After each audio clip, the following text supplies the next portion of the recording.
Hi there, welcome back. We are going to continue talking about exponential functions, and we're going to consider how do I model growth and decay at a constant rate of change, constant rate. And then we're going to look at this, a new symbol. It's a symbol for a number. It's called the natural base E. Okay. Its exact form is when you refer to it as E. It has a decimal approximation. So be thinking about another symbol that we have used in the past that represents a number. Okay, you used it in geometry. So once we talk about what is the natural base E, then we're going to learn how to model continuous growth and decay. So I want you to put a box around constant rate of growth and decay versus continuous rate of growth and decay, because that's going to represent two different formulas that we're going to use. So when you do problems, look for constant rate versus continuous rate. So growth at a constant rate follows a formula that we call A of t, which is the amount at the end, equals little a, which stands for the initial amount, the amount that you begin with, times 1 plus r. So r is going to be given to you as a percent, and you're going to write it as a decimal. This factor called 1 plus r, that is the growth factor. And then t is however long we let it sit there and grow, okay? So money grows at constant rates when you put it in your bank. Population can grow at constant rates over a course of time. Bacteria, viruses, lots of things follow this constant rate model. So let's first learn how to create a growth factor or a decay factor. A decay factor looks a lot like a growth factor, only it is 1 minus r. And this is going to result when you have a negative percentage, okay? So for each constant annual rate of change, determine the corresponding growth or decay factor. The first thing you want to do is convert your percentage to a decimal by taking that percentage and dividing it by 100. Then plug into the 1 plus r and simplify, all right? So if I have 22%, that's 22 parts out of 100. So that gives me 0.22. And so this is positive, so I go 1 plus r equals 1.22. And that's my growth factor. If I have a negative in front, this is a decay factor. So I'm going to take -5 and I'm going to divide it by 100 to get it as a decimal, and that's going to give me -0.05. Okay, so now I'm going to use the -5 in my decay factor, and that's going to give me a 0.95. This is a growth factor. And this is a decay factor. Okay, so try C and D on your own. If you had trouble, I'll do them when you return and you can see what happened. All right, this is 6.8%. And so I'm going to divide 6.8 by 100 and I get 0.068. This is positive, so I'm going to add it to 1. So I get 1.068. This is a growth factor. So 0.068 is my rate of change, 1.068 is my growth factor. For -15%, I'm going to take -15, divide it by 100. That gives me -0.15. This is negative, so it's 1 minus 0.15, and that gives me 0.85, and that is a decay factor. The negative 0.15, that's a negative rate, and then the 0.85 is the decay factor. So let's use this information. We're going to do a growth problem. The population of St. Charles County was 360,485 people in 2010. If the population was estimated to grow at a constant rate of 3.5% per year, what is the estimated population in 2017? So first, it's going to help you to remember what is your model formula. So it's going to be A of t. We're doing a constant rate model, is equal to little a, 1 plus r raised to the t power.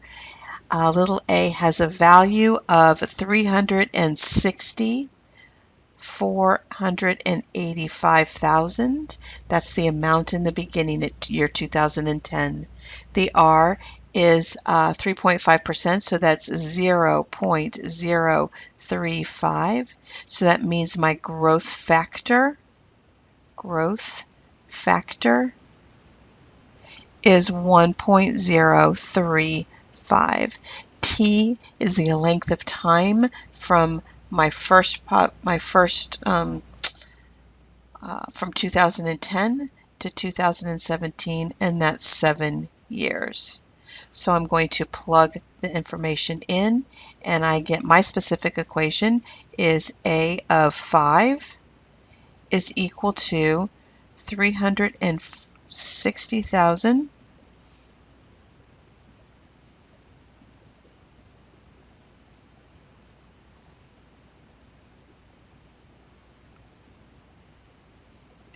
485 people times 1.035 raised to the 7th power. And when we do that, we get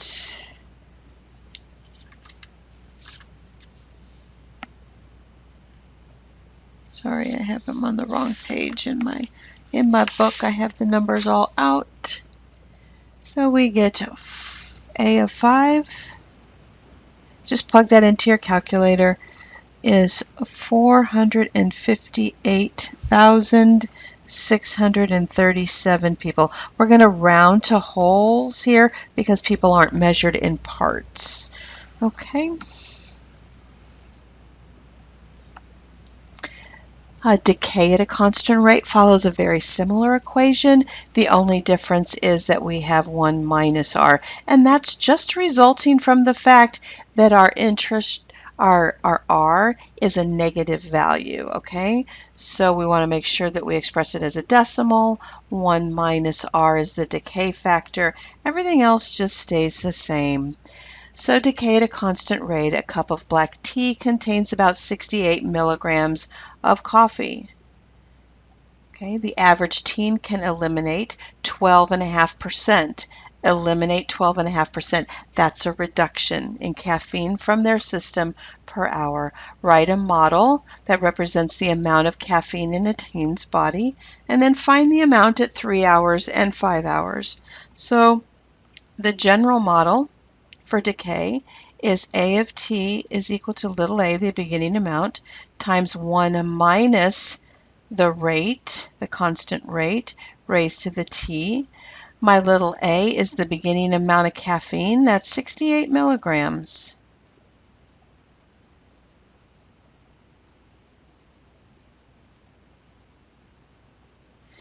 My rate that it eliminates is 0.125, so my decay rate is 1 minus 0.125, and that equals 0.875. T, we're going to find t at 3 hours, and then again at 5 hours. So my specific equation, A of t equals 68 times 0.875 raised to the t power. I want to find it at A of 3 for 3 hours. That is 68 times 0.875 to the third power. And when you put that in your calculator, there will be 45.6 milligrams of caffeine in the teen's body. A of 5 is going to be 68 times 0.875 to the fifth power, and that means there's going to be 34.9 milligrams in the teen's body.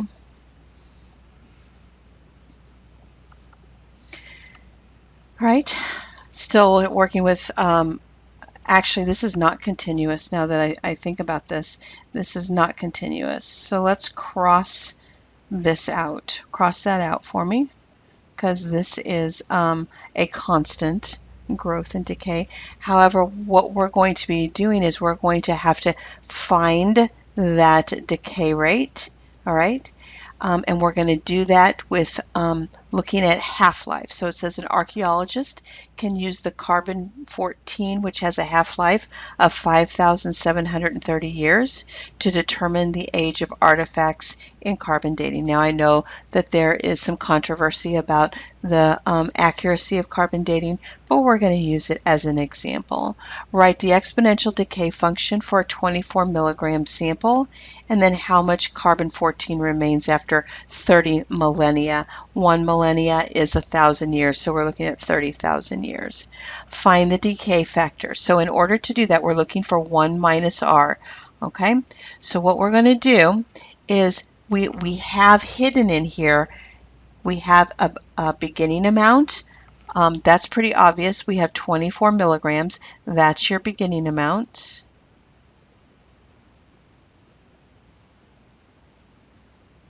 So we have 24 milligrams, okay?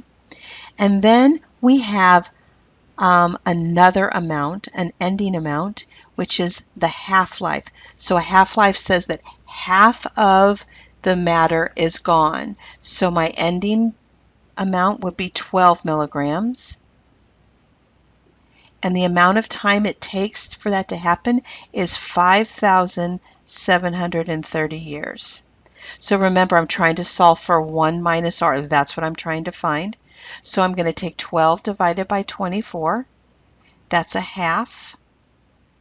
And then I'm going to take it to the root of 5,730, and we write it as an exponential. So it's 1 over 5,730 years. That's what 1 minus r equals. Okay? So now I'm going to write my function, and I have my beginning amount is 24 milligrams. My growth or my decay factor is 1/2 to the 1 over 5,730 times t. And now I'm going to take that expression and evaluate it as t equals 30,000.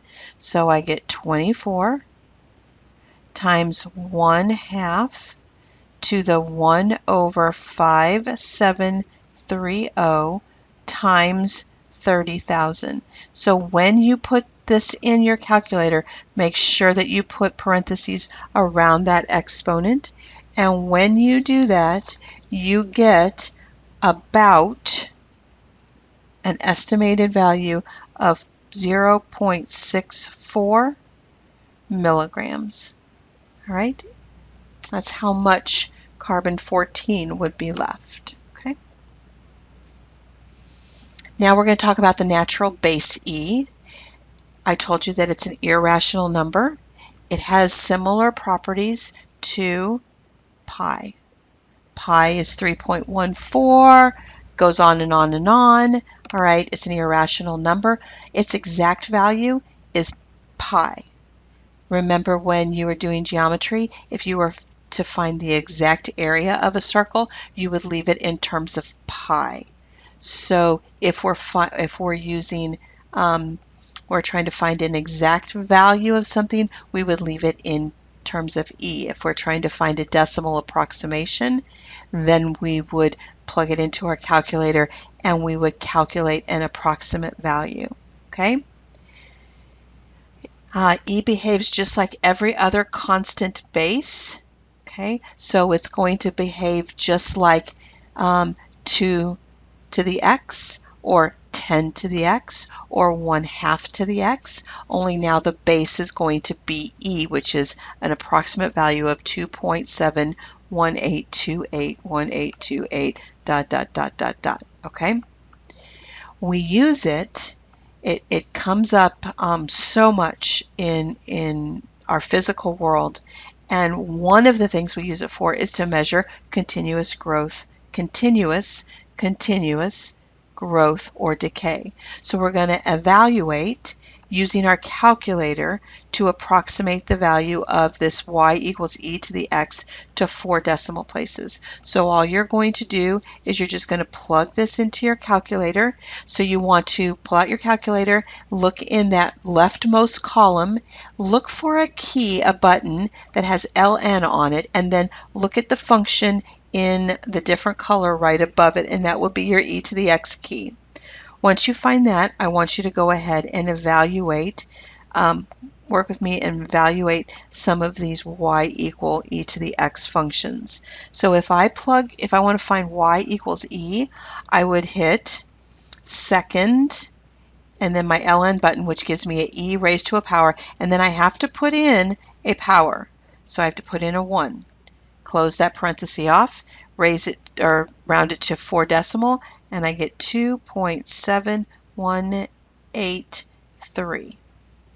If I want to find y equals 2e cubed, example B, I press 2, hit my second button, hit the e to the x, and put in a 3 and close that off, and I get 40.1711. Okay, that's a point.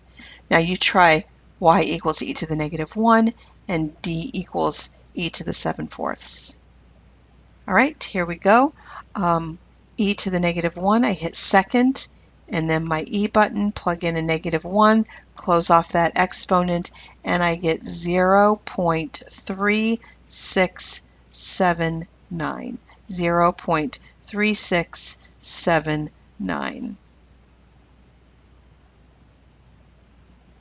Okay, if I want e to the 7/4, I'm going to remember to put that exponent inside that parenthesis. It generates a parenthesis for you. So second e, 7 divided by 4, close that off, and that gives me 5.7546. All right. So now we've been introduced to E, natural base E, and now we're going to use it in our continuous growth model. Continuous growth model. And the formula for that is going to be A of t equals P. P is the principal. So if we're talking about what you invested or put into an account, it would be your deposit, which is the amount in the beginning, or you could call it the initial amount. We're going to use the natural base E. We're going to use a decimal approximation of it, and we're going to raise it to the interest rate, or the rate times the time. Okay? If the rate is positive, then it's growth. If the rate is negative, then it's decay, and you always want to convert any percentages to a decimal. T is the number of time periods it's allowed to grow. So let's try to find the amount in a continuously compounded account if the principal deposited is $950. That's going to be my P. And the annual interest rate is 6.5%. That's going to be my R once I convert it to a decimal. And it is left in the account for 10 years. That's my time. So here we go. And my formula is A of t equals P E R T. I call it PERT. PERT. You just have to remember that R and T are an exponent. The principal is $950. The interest rate is 0.065 and the time is 10 years. I'm going to plug this information here into my formula. So I get A of 10 is equal to my principal, $950, times E raised to the 0.065 times 10. And when I plug that in to my calculator, just a calculator thing, it's A of 10 is equal to $1,819.76. Just like that. Thanks for listening. This is our assignment. If you feel like you won't have enough time, maybe do a couple, one in each section, maybe two if you need to, and then we'll do the rest tomorrow in class. You can come with questions. So thank you for listening. I'll see you tomorrow.